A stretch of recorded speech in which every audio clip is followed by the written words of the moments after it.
necesito estar este seco corazón sediento de ti. Sumérgeme, Cristo rompe las cadenas, Cristo rompe las cadenas, Cristo rompe las cadenas y nos da su libertad. Cristo rompe las cadenas, Cristo rompe las cadenas, Cristo rompe las cadenas y nos da su libertad. ¿Cómo es posible vivir sin ti, Jesús? Enséñame, quiero vivir donde estás tú. Ha libertado del pecado y de la muerte. ¿Cómo es posible de vivir sin ti, Jesús? Cristo rompe las cadenas, Cristo rompe las cadenas, Cristo rompe las cadenas y nos da su libertad. Amen. Amen. Vous savez ce que veut dire ce cantique? Que Jésus seul peut briser toute les chaînes. Amen. Il a tout accompli à la croix du Calvaire. Alléluia. Si nous sommes là ce soir, c'est parce que c'est lui qui a payé. Si tu es là et si je suis là pour ce soir, c'est par une grâce que lui nous a permis de pouvoir entendre sa parole pour que nous puissions être sauvés. Amen. On chante le numéro 14. S'il vous plaît.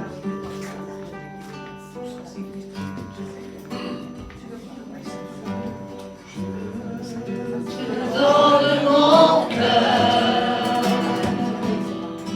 il ne m'appartient plus. Ce que j'ai de meilleur, tout est pour toi, Jésus. Un parfum de valeur sur toi est répandu. C'est l'offrande de mon cœur. Je suis à toi, Jésus. Prends mon âme, prends mon cœur, je te donne tout. Prends ma vie, me voici, je te donne tout. Mon cœur est à toi, tout à toi. On le reprend s'il vous plaît. Je te donne mon cœur,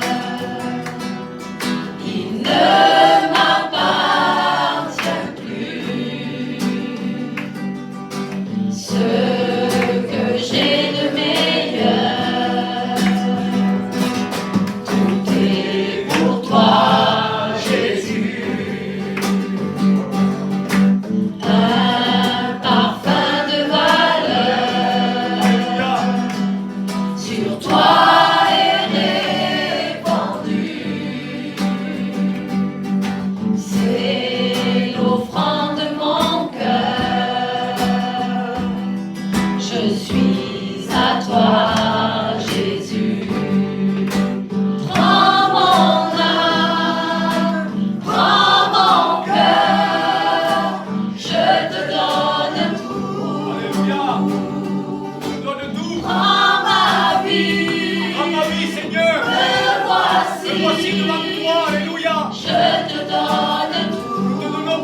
Alléluia.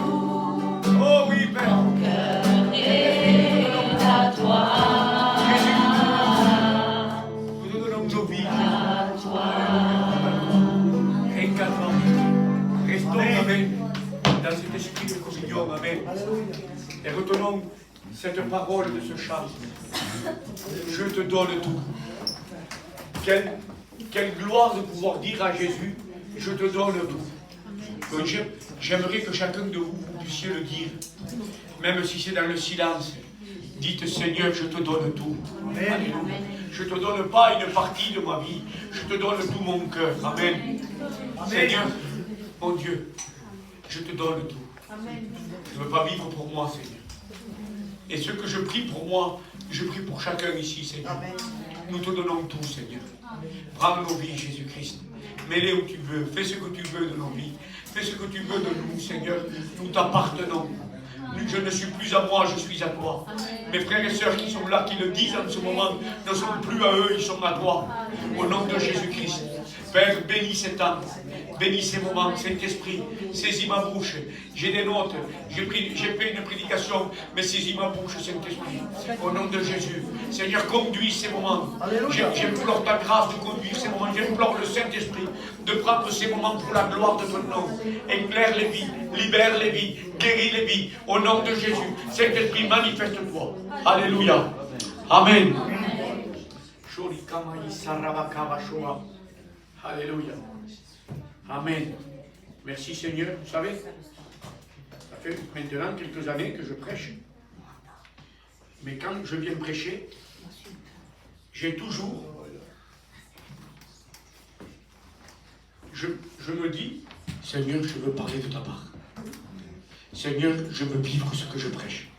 Seigneur, si je prêche pour parler, fais-moi... Je ne veux pas prêcher. Je préfère me taire. Ça ne sert à rien de dire aux autres ce qu'il faut faire si moi je ne le vis pas. Je veux vivre l'évangile, je veux vivre la parole de Dieu. Et je pense que c'est quelque chose qui doit être clair et c'est comme ça. Et je vous connais à tous, je vous vois souvent. Et j'ai toujours comme un petit trac qui vient. C'est la réalité. Je le dis honnêtement parce que je suis qu'un homme. Et je dépends du Saint-Esprit. Et ce soir, je veux dépendre du Saint-Esprit. Amen. Mais je n'ai pas changé mes habitudes, je donne toujours un titre. Et le titre, c'est « Événement déclencheur ou trouble pour nos vies ». Aujourd'hui, nous sommes tous conscients de ce qui se passe. Nous avons tous les informations, soit sur le téléphone, soit à la télé, soit à la radio, etc. Et les circonstances actuelles, mes amis, sont à prendre au sérieux. C'est du costaud, c'est du sérieux. Il ne faut vraiment pas qu'on prenne ça à la légère. La Bible nous appelle à quoi? À regarder qui? À regarder Israël. Israël est l'horloge. Israël est j'ai marqué le métronome. Pour ceux qui sont musiciens, ils savent ce que c'est. C'est le rythme. C'est le rythme pour que nous, on soit enseignés sur le retour du Seigneur. C'est là qu'il faut regarder pour voir les événements s'effectuer quelque part. Le Seigneur nous appelle à ça. Et cet événement actuel fait comment dire, accélérer l'horloge. Parce que l'horloge, elle est là. Et cet événement fait accélérer l'horloge actuelle.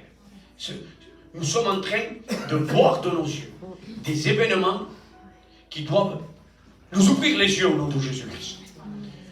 Luc 21, 29 sera mon premier verset qui nous appelle justement à regarder Israël.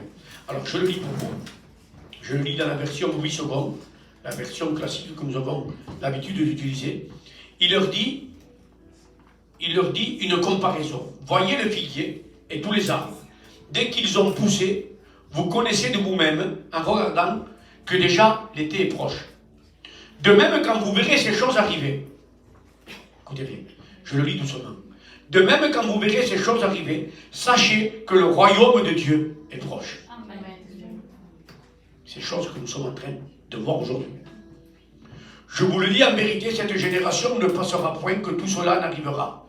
Le ciel et la terre passeront, mais mes paroles ne passeront point. Ce que Dieu a dit s'accomplit. Ça s'accomplit. Tôt ou tard, ça s'accomplit. Il n'est pas à l'homme pour mentir. Ce qu'il dit, il le fait. Dites Amen. Les événements actuels sont clairs et nets. Ils sont clairs et nets. Il n'y a pas d'ambiguïté. Ils sont clairs. Ils sont là devant nous. Ils sont... on ne peut pas passer à travers de ça. Aujourd'hui, l'Égypte, les Émirats arabes, je vais faire un peu d'actualité, vous me permettez, même si vous l'avez peut-être entendu, mais avant de rentrer dans mon message, je vais faire un peu d'actualité, c'est comme ça que je fais mon introduction. L'Égypte et les Émirats arabes sont en train de discuter, vous savez pourquoi, pour faire un traité de paix. Vous savez comment est appelé ce traité? PU, un traité de paix juste et permanent. Au milieu des événements de guerre, il nous parle de paix. Vous comprenez ce que je veux vous dire? Vous allez voir. Au milieu de la guerre, il nous est parlé de paix. Vous savez pourquoi? Pour préparer le chemin de celui qui apportera la paix. Il nous parle de paix pour préparer le chemin de celui qui viendra apporter la paix. Ce n'est pas Jésus, c'est l'autre. C'est l'anti-Jésus, c'est l'antichrist. Ils sont quelque part en train de préparer. Au milieu des guerres, sont arrivés. Je ne vous dis pas quand il sera là, parce que je ne le sais pas. Et je crois qu'il n'y a personne qui le sait. Il est déjà certainement présent quelque part, mais il ne s'est pas encore 100% manifesté. Alors regardez ce qu'a dit le chef d'État de la France.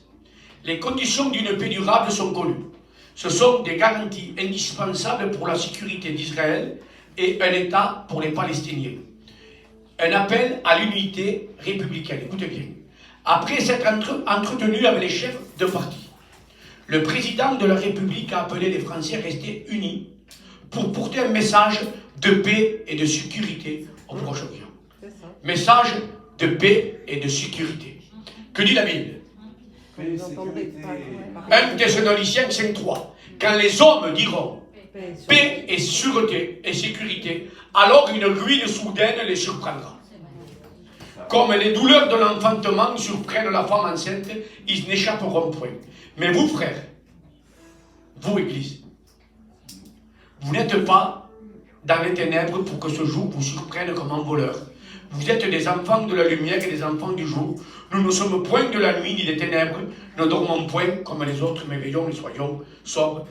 Le message, le verset va plus loin, mais je le lis pas jusqu'au bout. Alors ce qui me surprend là, c'est que les termes employés sont paix et sécurité. Et ce que nous dit la Bible, c'est paix et sécurité. Il répète ce qui est écrit. Texto. Texto. C'est clair et net. Deuxième chose que j'ai relevée. Il y en aurait plein à dire. Je ne suis pas un théologien. Moi, je suis quelqu'un qui est un pasteur pour la pratique de tous les jours. D'accord? Mais là, je suis intéressé par ce qui se dit. Regardez ce qu'a dit. Écoutez ceci. Israël a connu samedi l'attaque terroriste la plus tragique de son histoire. Tout un pays a été surpris à l'aube par des tirs et une invasion aussi soudaine que sanguinaire. Des centaines de nourrissons, d'enfants, de femmes et d'hommes ont été pourchassés, enlevés, assassinés, pris en otage. Des massacres de kibbutz, des villages entiers décimés, une haine meurtrière aveugle a énuméré le chef de l'État. Que dit la Bible? Matthieu 24, 15. Quand donc vous verrez l'abominable profanation annoncée par le prophète Daniel s'établir dans le lieu saint, que celui qui lit comprenne. Écoutez, alors que ceux qui sont en Judée s'enfuient dans les montagnes, c'est ce qui est en train de se passer. Si quelqu'un est sur son toit, en terrasse, qui ne rentre pas dans sa maison pour emporter les biens qui s'y trouvent. C'est-à-dire c'est la fuite. Échappez-vous, parce qu'on est en train de venir vous tuer. Écoutez bien, que celui qui sera dans les champs ne retourne pas chez lui pour aller chercher son manteau, mais écoutez cette fin. Écoutez ça, parce que c'est vraiment précis. Malheur en ces jours-là aux femmes enceintes et à celles qui allaitent. Les nourrissons, les enfants ont été tués. Vous comprenez? C'est pour ça que le Seigneur avertissait. Là, la prophétie qui est ici, on la voit devant la figure. On la voit devant nous. Vous comprenez? Israël est entouré par des pays tout autour qui en réalité veulent l'attaquer. Il y a le Liban au nord, il y a la Syrie au nord-est, il y a la Jordanie, la Cisjordanie à l'est, l'Égypte et la bande de Gaza au sud-ouest. Elle est entourée par tous ces pays. Et je vais vous dire un peu plus, le Liban attaque déjà Israël. La Syrie attaque aussi Israël. Même je vais vous dire, la Palestine envoie des roquettes sur Israël depuis la Syrie. Et écoutez les propos du président d'Iran, Ibrahim Raisi. Fait un appel aux Arabes à soutenir le Hamas. Il appelle le gouvernement musulman à faire pareil, à s'unir avec eux. Alors, je tiens à vous dire quelque chose que j'ai zappé, mais je vais vous le dire. L'Égypte et les Émirats arabes sont en train de préparer un traité qui va se faire maintenant. Mais tous les pays vont s'unir pour ce traité. Tous les pays. Au nom de la paix, tout le monde va y aller. Vous comprenez ce que je veux dire? Tout le monde va être OK avec ça. C'est pour ça que je dis que c'est une préparation pour celui qui doit venir. Le méchant homme. Aujourd'hui, Israël a dirigé même des tirs contre une opposition pro-iranienne. On pourrait dire qu'Israël actuellement est en guerre contre déjà 3 pays. Syrie, Liban et la Palestine. Il y a quelque chose, un événement que vous connaissez, c'est que les Américains arrivent. Ils sont là déjà. Ils se sont mis en position pour dire, si d'autres pays attaquent, ils ont mis leur porte-avions, on attaque, on défend. Mais il y a quelqu'un qui s'est levé. C'est la Russie. Et la Russie a dit, écoutez bien, elle a dit, si l'Amérique attaque, si l'Amérique se manifeste, moi aussi. Et je soutiens la Palestine. Vous comprenez ça? Et vous savez d'où viendrait la réelle catastrophe? Vous savez d'où? De la Russie. Je ne vais pas rentrer dans le détail dans ça. Mais Ézéchiel 38,6, vous pourrez le lire, ça vient du Septentrion, voilà, c'est les pays du Nord, et la Russie, et ce pays-là. Tout est en train de se mettre en place. C'est la Russie, c'est les pays du Nord qui vont envahir Israël en réalité. C'est comme ça selon la parole de Dieu. Tout se met en place, qu'on le veuille ou pas. Vous comprenez ça? Et nous voyons ces prophéties s'accomplir devant nos yeux. Nous voyons ces événements devant nos yeux. Alors, ce qui est important, et c'est là que je vais rentrer dans mon message maintenant. Quelle attitude, quelle réaction devons-nous avoir face à tout ça? Cela, ce sont des signes. Vous comprenez que c'est des signes? Mais ce ne sont pas des signes pour nous faire peur. Non, non, non. Mais ce sont des signes pour nous remettre en question. Non pas pour nous faire peur, nous faire trembler et nous enfermer dans un bunker, mais pour nous remettre en question nous-mêmes. Ça doit être pour nous un signe déclencheur. Un signe déclencheur, non pour ton copain, non pour ton voisin, même si, bien sûr, tu dois aller l'avertir davantage, mais un premier pour nous-mêmes. Un déclencheur. Matthieu 24,6 nous dit, vous entendrez parler de guerre et de cris de guerre. Gardez-vous d'être troublés, car il faut que ces choses arrivent. Alors, nous sommes sous l'abri de Dieu. Mais ce ne sera pas encore la fin. Ça ne sera pas encore la fin. Les événements actuels sont très clairs. Il n'y a rien à dire. Ils sont là devant nous, ils sont clairs. Mais cela doit peut-être et certainement remettre en question nos vies et même la vie de l'Église en général. Pas seulement l'Église de Marca, toutes les églises et toutes les personnes qui m'écoutent aujourd'hui, je les invite à se remettre en question. Je leur invite à ouvrir leur Bible. Je les invite à se mettre à part et parler au Saint-Esprit. Saint-Esprit, viens nous secourir. L'appel de Dieu, c'est Luc 21, 28. quand ces choses commenceront à arriver. Écoutez bien. Redressez-vous et levez vos têtes. Parce que votre délivrance approche. Quand ces choses arrivent, redressez-vous et levez vos têtes. Ce n'est pas de rester écrasé, mais c'est de relever la tête et de dire comment est ma vie quelque part. C'est bien sûr une victoire. Est-ce que je marche avec Jésus-Christ? Est-ce que ma vie est en bon rapport avec Christ qui a vaincu à la croix? Est-ce que je vis la victoire de la croix? Est-ce que je vis l'évangile de Dieu? Alléluia. Cela doit être un déclencheur. Vous savez à quoi? À nous détacher. Un déclencheur à nous détacher. Je ne vais pas le lire, mais je vais juste vous l'énumérer. Luc 18, 18, nous voyons cet homme riche qui vient voir Jésus. Qu'est-ce qu'il lui dit? Comment il faut faire pour être sauvé? Observe les commandements. L'homme riche qui connaît la parole de Dieu sur les bouts de doigts lui dit, mais je le fais depuis ma tendre jeunesse. Je pratique ta parole, Jésus. Je pratique la parole de Dieu. Alors le Seigneur lui dit, alors vends ce que tu as et suis-moi.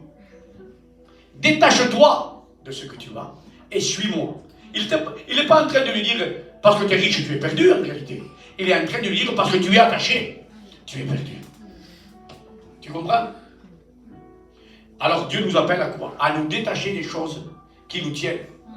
Dieu nous appelle à nous détacher des choses qui nous empêchent de vivre le véritable évangile. C'est à ça que Jésus invitait cet homme. Parce qu'il est temps qu'on relève la tête et qu'on puisse voir les choses en face maintenant. Qu'on voit réellement en face les choses. Parce que c'est pas être riche le péché. C'est pas un péché d'être riche. C'est pas grave d'être riche. C'est même bien pour celui qui l'est. Tant mieux. Mais c'est où est notre cœur qui est grave. Parce que, car là où est ton trésor, là aussi sera ton cœur. Si tu es riche et que tu n'es pas attaché à la richesse, tant mieux. Mais tu peux être pauvre et attaché à ce que tu as. Tu comprends? C'est pas une histoire d'argent, d'avoir de l'argent ou de ne pas en avoir. C'est l'attachement que nous donnons à ces choses-là. Parce que bien souvent, nous avons tendance à juger un riche. Parce qu'il est riche, oh lui, il est riche. Il a valorisé un pauvre. C'est pas du tout comme ça. Je vous le dis, c'est pas du tout comme ça. C'est spirituellement que ça doit se passer. C'est dans la façon de vivre de la personne qui est importante. C'est pas ses biens, ou qu'il est rien, ou qu'il est tout. C'est sa façon de vivre qui est importante. Parce que tu peux être pauvre et être attaché à ta télé. Tu peux être pauvre et être attaché à ta tablette. Tu peux être pauvre et être attaché à rien du tout, mais attaché à ce qui est. À la chose que tu mets, toi, la valeur. Tu peux être riche et pas donner de valeur à ce que tu as, en fait. Vous comprenez qu'est-ce que je veux vous dire? C'est ton cœur. Moi, j'ai envie de vous dire, sommes-nous attachés à nos matériels plus qu'à Jésus? C'est ça qui est important. Sommes-nous attachés plus à nos vies qu'à Jésus? Cet homme-là connaissait la Bible. Cet homme-là allait à la synagogue, on pourrait dire à l'église. Mais son cœur était attaché aux choses de la terre et il n'a pas suivi Jésus. Jésus l'appelait, viens, suis-moi. Viens, suis-moi, tu vas me servir. Et il n'a pas pu, parce qu'il aimait plus les choses de la vie que le Seigneur Jésus. Pourquoi je vous dis que ce n'est pas les richesses? Parce que regardez ce que nous dira Luc 21, 34. Prenez garde à vous-même pour que votre esprit ne s'alourdisse. S'alourdisse pas à force de trop bien manger, de trop boire et de vous tracasser par les choses de la vie. Sinon, ce grand jour vous surprendra tous, tout à coup. Vous surprendra tout à coup, d'un coup. Car il s'abattra comme un filet sur tous les habitants de la terre. Restez sur vos gardes et priez sans relâche. Que Dieu vous donne la force d'échapper à tout ce qui doit arriver et de vous présenter debout. Debout devant le Fils de l'homme. Le Covid est arrivé d'un coup. Vous êtes d'accord avec moi? Un jour, on était libre. Le lendemain, on était enfermé dans les maisons. Cette guerre elle vient d'arriver rapidement. De même, l'enlèvement arrivera dans un clin d'œil, la Bible dit. 1 Corinthiens 15, 12. Un clin d'œil. En grec, c'est un rif, un clin d'œil, un jet, un coup, un battement, un clin d'œil. Il dit un coup restant d'un temps. C'est-à-dire que c'est plus rapide qu'un clin d'œil. Ça arrivera comme ça. Le Covid, on ne l'a pas vu arriver. Beaucoup seront surpris, malheureusement, le jour de l'enlèvement. Beaucoup seront surpris. Ce n'est pas la volonté de Dieu. Je vais rentrer dans le deuxième point. Il y a quelque temps, il y a une prophétie qui surgit dans cette église. Et je vais m'appuyer pour mon deuxième point. La prophétie nous dit tout le temps, tu as un pied sur le trottoir, il y a un pied sur le caniveau. La prophétie que donne notre sœur Anna, très souvent, elle est rappelée, elle a été même confirmée, un pied d'un côté et un pied de l'autre. Et ces jours-ci, le Seigneur, le Saint-Esprit me disait, parle sur le tiède. Parle sur le tiède. Parle sur celui qui connaît mais qui est entre deux. Parle sur celui qui connaît la parole de Dieu, qui vient à l'église mais qui est entre deux. Comme l'homme riche. L'homme riche allait à l'église mais il était attaché aux choses du monde. Entre deux. Parle de ça. Et donc je vais lire le texte que vous connaissez peut-être de l'église de Laodicée. Apocalypse 3,16. Ouvrez grand vos oreilles. Ouvrez grand vos oreilles. Ce texte est la parole de Dieu. Écrit à l'ange de l'église de Laodicée, c'est Apocalypse 3,16. Voici ce que dit l'Amen, le témoin fidèle et véritable, le commencement de la création de Dieu. Je connais tes œuvres. Je sais que tu n'es ni froid ni bouillant, que tu es un pied au trottoir et un pied au caniveau. Puisses-tu être froid ou bouillant. Ainsi, parce que tu es tiède et que tu n'es ni froid ni bouillant, je te vomirai de ma bouche. C'est des paroles dures. C'est très dur. Parce que tu dis, je suis riche. On repart avec de l'argent encore, vous voyez là. J'ai pris le riche pour exemple. Et là, parce que tu te dis, je suis riche. En fait, tu es attaché aux choses de la terre. Je me suis enrichi. Je n'ai besoin de rien. Et parce que tu ne sais pas, tu n'es même pas conscient que tu es malheureux, misérable, pauvre, aveugle et nul. Je te conseille d'acheter de moi de l'or éprouvé par le feu, afin que tu deviennes riche, et des vêtements blancs, afin que tu sois revêtu, et que la honte de la nudité ne paraisse pas, et un collier pour oindre tes yeux, afin que tu vois. Venez acheter. Isaïe 55 nous dit, venez acheter. Venez acheter gratuitement. Mais pourquoi venez acheter? Vous savez pourquoi? Parce qu'il faut se dépouiller. Il faut accepter de laisser notre richesse, de laisser notre attachement. Il faut quand même venir.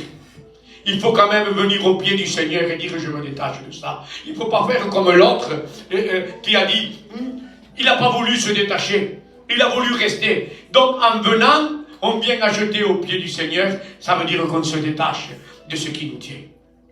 Vous comprenez? Dieu nous appelle. Dieu nous appelle aujourd'hui. Cette église de Laodicée n'était même pas consciente de sa nudité. C'était grave, le Saint-Esprit n'était plus. Adam et Ève étaient conscients de leur nudité. L'église de Laodicée n'était même pas consciente de sa situation et de son état. C'est grave. Le Saint-Esprit n'était plus, puisque le Seigneur dit plus loin, je frappe à la porte. Le Seigneur était déjà dehors. Vous comprenez ça? Je compare cet homme riche, moi, à l'église de Laodicée. Parce que l'église de Laodicée était attachée à ses richesses. Pareil que cet homme. Mais l'église de Laodicée, écoutez-moi, est aveugle, misérable, sans aucune vie de l'esprit. Dans les deux sens. Il n'y a pas le fruit de l'esprit. Et s'il n'y a pas le fruit de l'esprit, il n'y a pas la vie de l'esprit. C'est-à-dire, si on n'a pas l'amour, il n'y a pas de miracle. S'il n'y a pas l'amour, il ne peut pas y avoir de guérison. Bien souvent dans des églises aujourd'hui, il n'y a plus de miracle parce qu'on n'aime pas la personne. Parce qu'on n'a plus l'amour, on n'a plus le fruit de l'esprit. Les fruits de l'esprit marchent avec les miracles. Si on est rempli d'amour, qu'on a le fruit de l'esprit, comme il est dit dans Galates 5:20, que vous lirez, les malades seront guéris. C'est associé. Vous comprenez? Je ne vais pas être très long. Je vais presque être à la fin même. Mais je tiens à vous dire que nos vies peuvent être à l'église. Et nous pouvons être misérables, aveugles et nus. On peut avoir la connaissance des commandements. Et malheureusement, je veux le dire clairement, être perdu. Comme cet homme-là.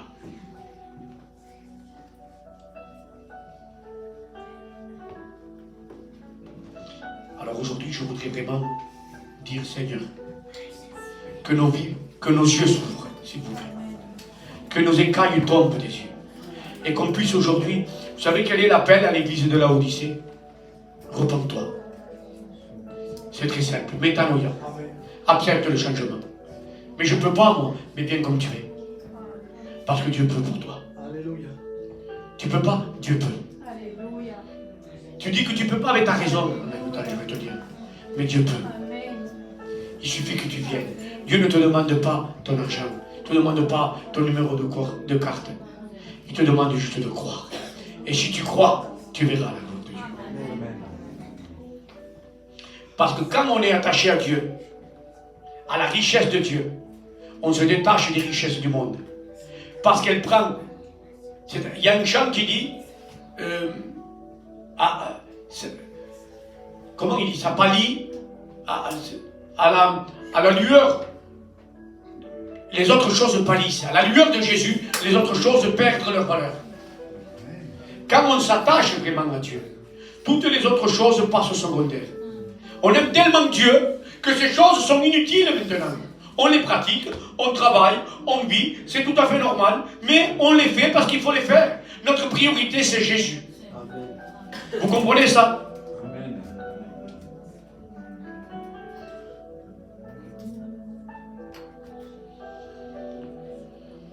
Dieu veut plus pour nous.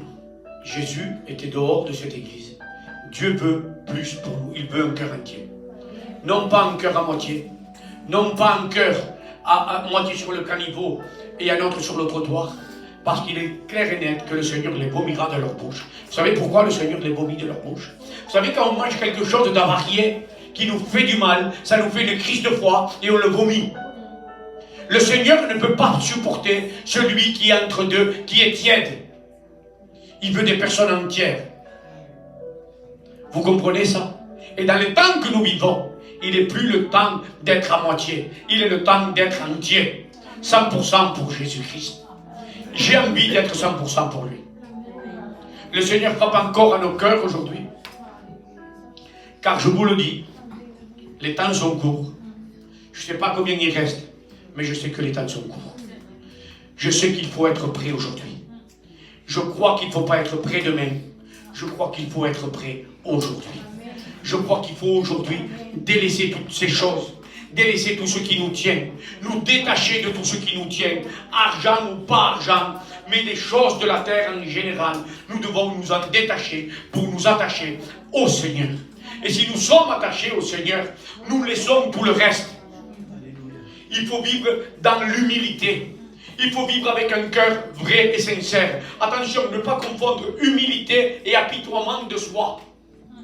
L'apitoiement de soi, c'est un esprit de mort qui nous fait moi non, mais non. Humilité, vous savez qu'est-ce que c'est? C'est la repentance.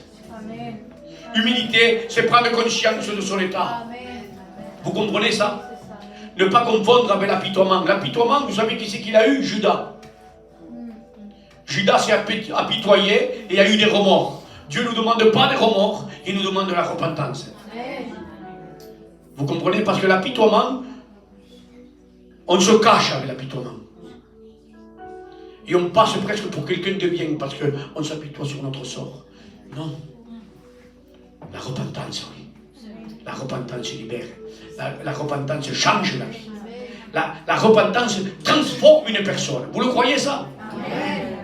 Alors je vais vous dire que nous sommes tous conscients ici. Que nous vivons la fin des temps. Nous sommes tous conscients. J'ai essayé de convaincre personne. Tout le monde était déjà convaincu ici ce soir. Alors soyons convaincus que nous avons besoin de revoir nos vies. Dieu nous aime. Et il désire une seule chose, ma soeur, mon frère. Il désire une seule chose. Que nous soyons complètement pour lui. Alors, ensemble aujourd'hui, on va relever la tête. Et je ne vais pas aujourd'hui faire un appel. Je vais faire complètement différent. Je vais demander à tout le monde de se lever. Et aujourd'hui, je vais prendre l'initiative de m'approcher des personnes. Je vais venir dans les rangs. Et je vais laisser le Saint-Esprit me parler.